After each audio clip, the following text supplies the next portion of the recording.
Welcome to another edition of the TF Motorsports official podcast. I'm Thomas Fresco. Thank you everybody for joining me here today as we recap Monster Jam, Monster Energy AMA Supercross, and now we get to cover NASCAR.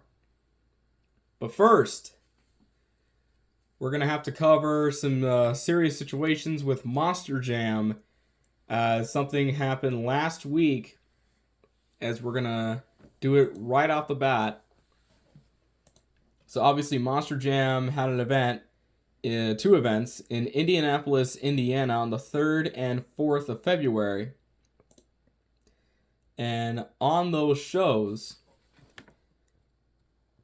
it showed with racing was won by Tyler Menega, skills was run by Tyler Menega, freestyle Tom Meents, and then Tyler Menega Saturday got the overall.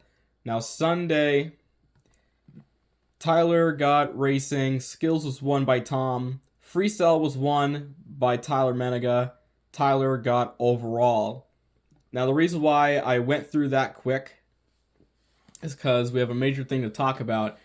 Freestyle, Tom Meents in the returning Blackout Max D on the second show, February 4th, had a bad rebound.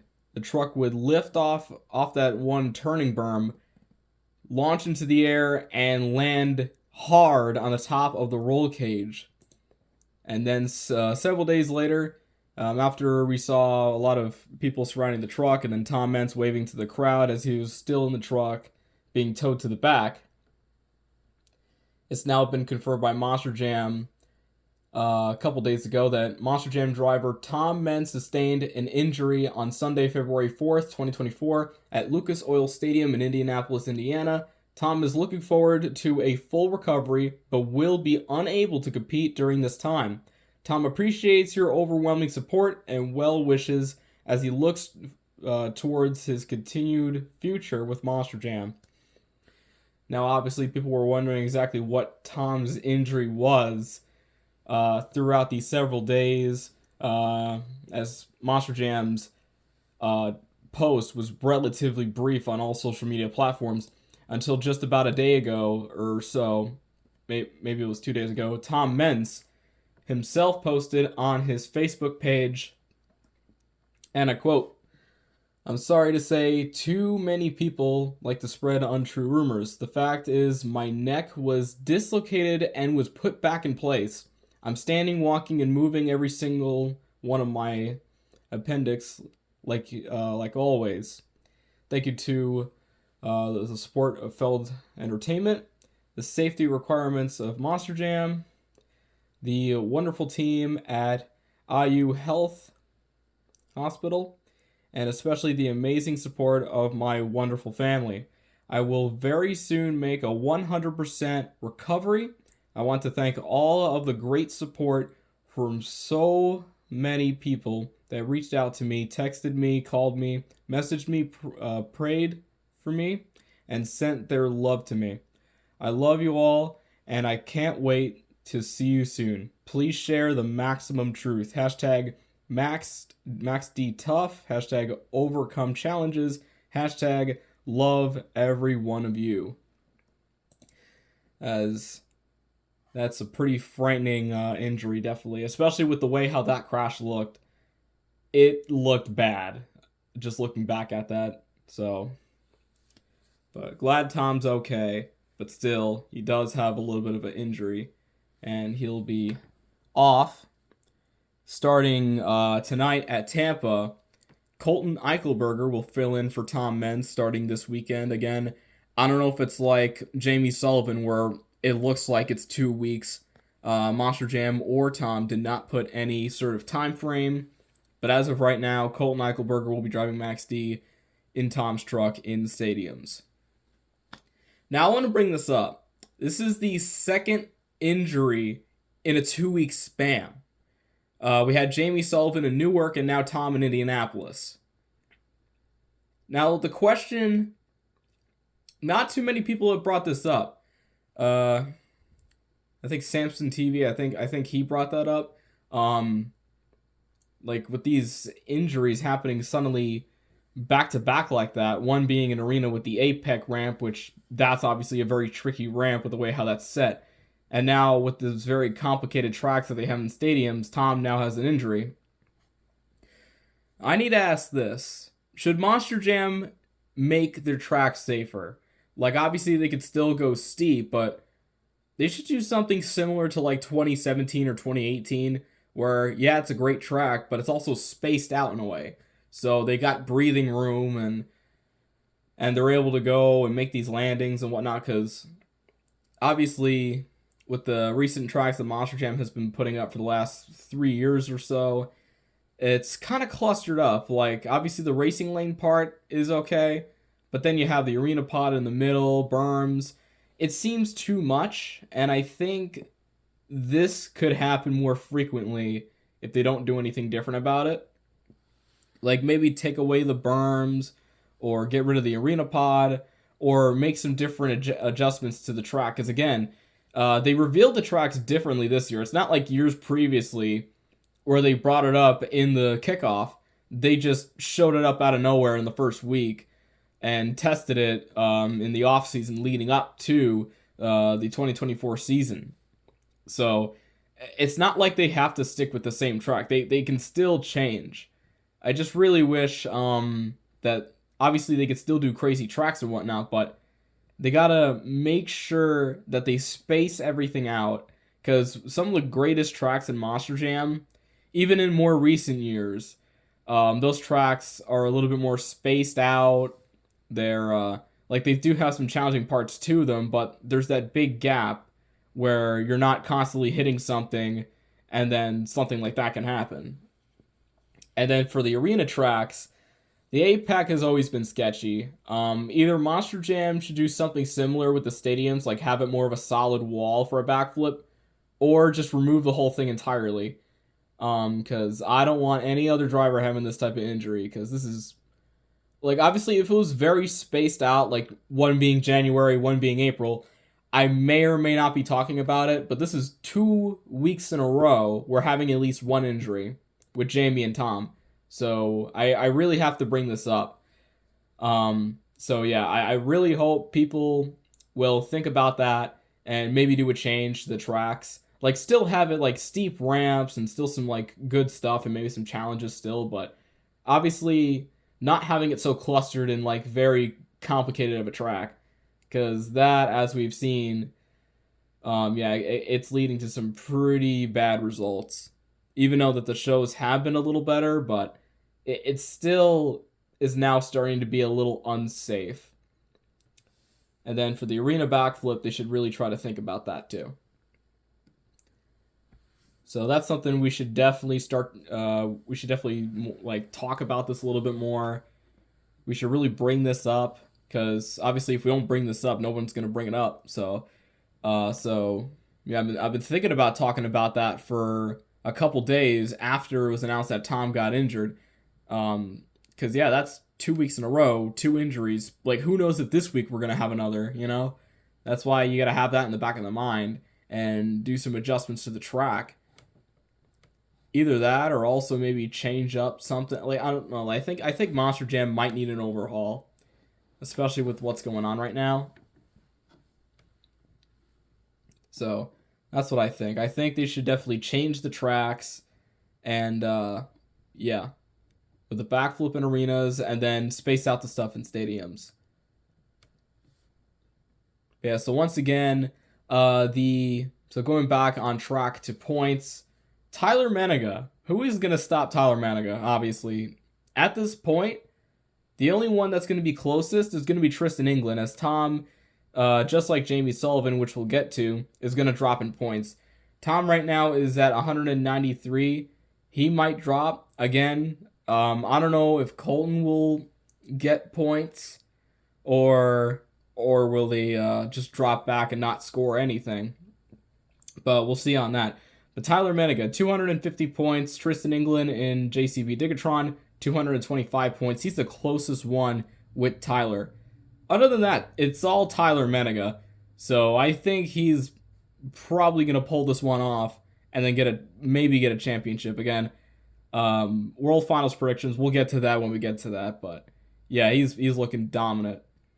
Bryce Kenny, he's sitting fourth with 179 points. Rounding out the top five is John Gordon and Bad Company, 175 points. Todd LeDuc, Megalodon, 174 points. He's doing a lot better, but again, hopefully they put Todd in like Blue Thunder or something next year, because I think that would fit him more. He even has said he doesn't like Megalodon, so I don't know if it's like the chassis he has to work with or the type of body with the vision. Again, I don't know too much about that, but yeah, ever since he went to Megalodon, it kind of like affected his performance, but yeah, he should really get back into one of those other trucks like Blue Thunder. Eventually, when we get to 2025 or off season. All right, seventh is Cole Bernard and Black Pearl. Eighth is Ryan Disharoon and Shaker. Lindsey Reed and Charlie in Lucas Stabilizer has 111 points. Jamie Garner, El Toro Loco, 102. And the Pagliaruos, Matt and Mike, are in 11th and 12th, with Matt in Jester with 85 and Mike in Kraken with 54 points. All right, then we go to the next Monster Jam Stadium Tour, Monster Jam Stadium Tour West, which that one has the most, pretty much one of the most competitive tours out there as of right now. As with Stadium Tour East, it seemed like it was going to be Tom and Tyler, which it has been, but also a little bit of Tristan mixed in there. But usually it doesn't really go too far. Usually Tyler dominates. But this tour, we're seeing quite a few drivers come up unexpectedly. So first we have the Saturday evening show at Angel Stadium with Ryan Anderson defeating Caleb Blood, getting a really good showing in racing, getting a runner-up finish. Definitely helping her out in points. Skills was won by Adam Anderson in Gravedigger, with Canda Murphy in second, Ryan Anderson in third. Then freestyle, speaking of Kayla Blood wins freestyle in Soldier Fortune as she makes the ultimate comeback on that Saturday show, scoring a 9.470 with Bari in second, Adam in third. Ryan Anderson has been the most consistent throughout the evening. He gets the overall event championship with 31 points, Adam and Gravedigger with 28, and Bari Musauer rounding up the top three in Zombie with 27. Then we move on to the Sunday afternoon show with Colt Stevens getting the ultimate upset in racing, defeating Ryan Anderson in Son of a Digger, getting his first major racing win of the year. Skills was won by Bari Musauer in Zombie, defeating Ryan Anderson in Son of a Digger and Canda Murphy in the Bakugan Dragonoid. Then freestyle was won by Joe Foley in El Toro Loco. Bari Musauer in Zombie got second. And how about that? Jim Kohler getting a top three in Avenger. Mr. Excitement finally getting himself together for this series of events. Bari Musauer gets the overall event championship that night by 1 point over Ryan Anderson and Son of a Digger, who's also 1 point ahead of Corey Rummel in Megalodon. As we go to the West points, showing Ryan Anderson has the points lead with 285 points again. That's 16 points ahead of Canda Murphy and Bakugan Dragonoid. So really, still, anything can happen. Adam, the Majestic Mustache Anderson and Gravedigger with 267 points. Had to throw that in there. Corey Rummel, Megalodon with 223 points. Running up the top five, Bari Musauer and Zombie with 217 points. Colt Stevens, Thunder Roris is in sixth with 199. Joe Foley making some pretty good ground in seventh in El Toro Loco, 164 points. David Alford actually making some pretty good moments here in Velociraptor with 159 points. Chris Kohler fell back pretty good in Monster Mutt. He's ninth as he has 153 points on the board. Caleb Blood in Soldier Fortune in 10th with 148 points. Jim Kohler away from that 12th spot. He has 106 points. And Mike Christensen in Vendetta in the bottom with 96. Then we have the Arena Tour points. Weston Anderson is pretty much guaranteed to walk out of there as points champion. He is ahead of second place Fernando Martinez by 124 points. How about that? Weston with 483 and Fernando Martinez has 359. That's pretty much guaranteed Weston is out of there as champion. Brandon Telechka and Just Get Her Done 2 with 334 points. Wow, that was a massive brain fart. Sorry. Brianna Mahan and Scooby-Doo with 327 points. Jamie Sullivan being filled in by Joe Dennis in Monster Mutt Dalmatian drops from second to fifth, scoring 321 points. Michaela Telechka and Megalodon with 224 points. Alex Barden, Stone Crusher, 191 points. And Frank Kreml and Zombie still not having the best luck, 171 points at the 8th spot. Then we have Kristen Anderson leading the Arena Series East Tour with 336 points. However, this one is a little bit more competitive as she's ahead just by 16 points over Amado Castro and El Toro Loco with 320 points. Cody Saucier and Dragon, 296 points. Zach Garner in fourth with 240. Running up the top five is Angelina Knott and Megalodon, 183 points. Chad Tingler in the red overboard, 181 points as he dropped back pretty good. Mark Hall, Ramunitor, 171. Kurt Kramer and Ramunition, 105. All right, last tour to cover is Arena Series West. Brandon Vincent and Gravedigger, he's at 531 points, ahead by 98 points over Tony Oaks and Thunder Roars. So, 4 of the 5 tours are dominated by Team Gravedigger, with the exception of Stadium Tour West with Ryan Anderson and Son of a Digger. Adam Anderson in that tour is third. So pretty interesting to think. It's mostly a Gravedigger domination year for 2024 as of right now. Dalton Winder and Jurassic Attack is in third on the Arena West with 409 points. Ashley Sanford and Megalodon, 352 points. MJ El Toro Loco, 342. James Calhoun and Earthshaker, 250 as he is in 6th. As Devin Winfield and Jeff Souza and Velociraptor are in 7th with 214, and just 1 point behind is Berto and Monster Mutt Rottweiler, 213 points. So, the only things that we really got to talk about Monster Jam coming up is that Colton Eichelberger will be filling in for Tom Mentz for Tampa. And yes, hopefully in the future, the stadium tours can get touched up and a little bit more spaced out. And hopefully the arena tours could have their backflip issue fixed as well. Because I do not want to see any more injuries, especially how it just happened left and right with those 2 in 2 weeks. Alright, so now we're going to jump ship to Monster Energy AMA Supercross as they went to Denver. Let's go ahead and let's take a look at the standings and points for them in the 450 class. That would actually be Detroit. Sorry about that. Detroit. That was their recent stop. All right, so coming into this, as you can see, Jet Lawrence got the win.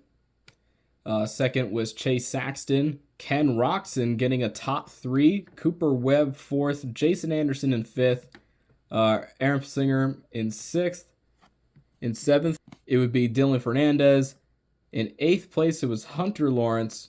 9th is Justin Cooper. And rounding up the top 10 is our pick, Eli Tomac. That was the top 10 of that race. We're going to go now into points on how they are currently leading into next, which will be the next competition tonight. Tonight will be at Glendale, which so far it's going to be the best track of the whole year as they're using up that whole entire floor space, which I'm really, really excited for how this is turning out. Chase Saxton is currently leading with 98 points. Jet Lawrence is right behind by one. Behind by one with 97. Aaron Plessinger has 96 points, so he's also a point behind. Cooper Webb in fourth with 92. In fifth, it is Jason Anderson with 84. Sixth, Eli Tomac in eight with 82. Right behind is Ken Roxon with 77 points. Dylan Fernandez with also 77 points. However, he's been put to the 8th spot. Justin Barca with 59 points. He is 9th. And Hunter Lawrence in the 10th spot with 52 points. That's how they stand, as they'll be back up and running tonight at Glendale, Arizona at State Farm Stadium. Just a really great track. I'm excited to see how this turns out, as they're going to put up the best race so far the whole year, in my opinion. Now, jumping ship. For the first time, we're talking about NASCAR. So the race with NASCAR, I mean, it was technically the best clash out of the 3 years that they did it at the Coliseum. But again, they should really try to fix that short track package. Especially since you got to shift with this instead of just continuously trying to drive it and not having more horsepower. It just doesn't fit. It seems like the only passing that really happened was when a restart occurs or they're going over lap traffic. So it was mostly kind of spread out, but at least there were still some good bump and runs and not too many cautions. I mean, the caution amount that we had for the second half was the equivalent of a dirt track race, which was a little bit, but not too much. So it wasn't as bad as last year. Let's just put it at that. The winner was Denny Beat Your Favorite Driver Hamlin. He got the win in the all-new Toyota, which that Toyota, I'm thinking it's going to be just a dominant force in Daytona with the way how that thing is shaped. Like obviously it does look ugly, but when you look at it in a aerodynamic way, I think it'll just dominate speed weeks and leading into the Daytona 500. I guarantee that somebody in a Toyota is going to get the Daytona 500. That's my pick. We'll talk about that a little bit more after we go through all the qualifying and all the other stuff that they're going to have this week at Daytona. Kyle Busch, my pick for this race, was just one spot shy. He was in second right behind Denny Hamlin. Ryan Blaney made up a lot of ground. He got third. Joey Logano got fourth after being in the lead for a little bit. Kyle Larson was also looking pretty good. Alex Bowman, his teammate, right behind. Chase Briscoe, 7th. Brad Keselowski, 8th. Martin Truex Jr., 9th. William Byron, 10th. Ryan Preece, he got 11th. 12th was Bubba Wallace. 13th was John Hunter Nemechek. 14th was Tyler Reddick in the 45. We also have Ross Chastain in that all-new Busch car. He did pretty good as he finished 15th.